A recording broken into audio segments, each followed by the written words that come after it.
Alright guys, I'm back. I've got a lot of Netflix news today, even though I'm mainly a gaming channel. I just figured since it's kind of hard to find news that you actually want to cover nowadays. But anyways, over the last couple days, Netflix has been doing some strange stuff. So Netflix stock records its biggest one-day drop ever after losing 200K subscribers. They said they're going to lose like a million more as they continue cratering, but so they're doing a lot of weird things. I honestly think Netflix is probably not going to be around in the future, especially with all these streaming services, competition, stuff like that, and they're all owned by big conglomerates. Netflix is just Netflix, not backed by anyone, and it would be awfully interesting or convenient if they friggin' went under simply because other people put them out of business. It's basically the same way they put Blockbuster out of business back in the day. I don't know. I just thought that was wild. Anyways, they're doing some weird stuff from losing subscribers. There was an article about them doubling down on gaming, and they're slashing their animation stuff. Here, I'll show you this thing. Netflix is slashing animation amid subscribers drops in IGN News. And there's stuff about them cracking down on password sharing after losing 200K subs. You know, people in one household may just buy one, or two households or three households buy one and share it among households. So there's that, and so now they're talking about ad-supported streaming models, which they might have a cheaper model for that to bring some people back, hopefully. And it's just on and on and on with this thing. And the fact that they just got into gaming, now they're doubling down on gaming. I don't know, they probably are panicking on the inside, to be honest with you. It just seems like it's a whole heaping handbasket of a mess. And I just figured I should cover it. And there's a bunch of different things. I'm not going to read these ones. I mean, there's like 4 here, but you guys get the idea. I'm sure you've heard YouTubers talking about the last couple days. Anyways, just all those culminating at one time. It just seems like, oh, company's definitely hurting for certain. Anyways, let's see what else we got. Halo Infinite roadmap revealed as 343 Industries explains why it needs to slow down for now. Microsoft has published a new roadmap for Halo Infinite's upcoming content and updates, while also acknowledging that it understands people want more content delivered faster. That might not be possible right away. However, as 343 said, it needs to slow down now and focus on sustainability. Yeah, and the health of the development team before it can ramp up later. Yeah, I guess. I mean, you already rushed it out anyway. You might as well fix it from pull a No Man's Sky and get this thing ball rolling, and you know, get that content build up back up. You know,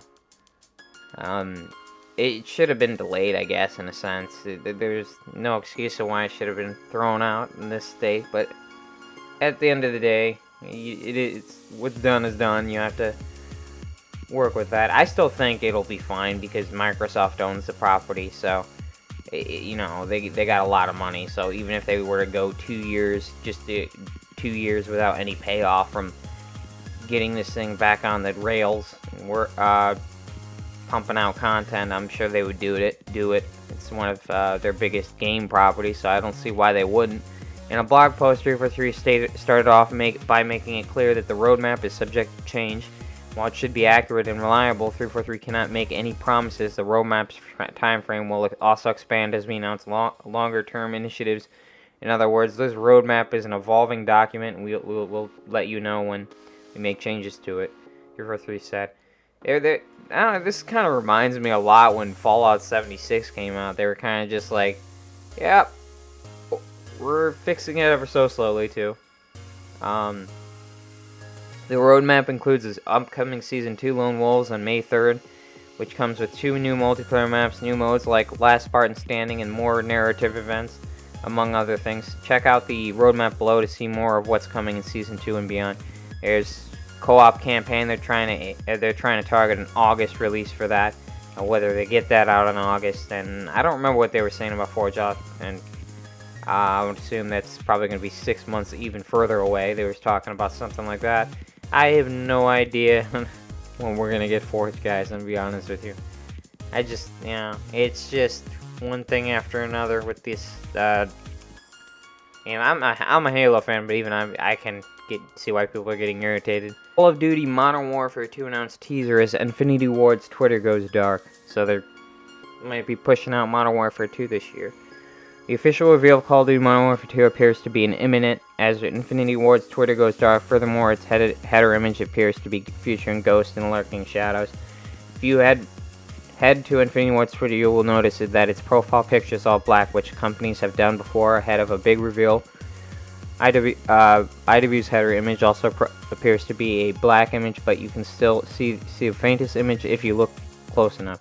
After IGN brightened up the image, it sure looks like fan favorite Ghost is hiding in the dark, waiting for his next move. You can see brightened up image below and compare it to the Ghost and his iconic skull mask in light. I'm pretty sure Ghost died in Modern Warfare 2, the original one, didn't he? At the end of the game, you both get freaking torched, if I remember correctly. This is a reboot of the series because it's following the 2019, but I remember that clearly. Anyways, same thing. Call of Duty 2022 rumored to arrive early due to poor Vanguard sales. I guess they're like, oh, Vanguard did not do very well, so we're gonna push out another one, see what happens. When people almost have no money right now, anyways. Yeah, so that'll be interesting to see how that works. I'd buy it, but I don't know. This year's Call of Duty could be coming as early as October, claimed by the journalist Tom Henderson, who has built a reputation history of leaking information surrounding Call of Duty and other major franchises. In a tweet on January 13, Henderson reports on hearing rumblings that this fall's Call of Duty game, which is presumed to be a follow-up to Modern Warfare in 2019, could be published ahead of 1 month early for an October release. The leaker claims this change would be due to Call of Duty Vanguard's poor sales. While Vanguard did top the PlayStation Store sales charts in North America and Europe for its November launch, the overall sales were in a bit of a decline over last year's numbers for Black Ops Cold War.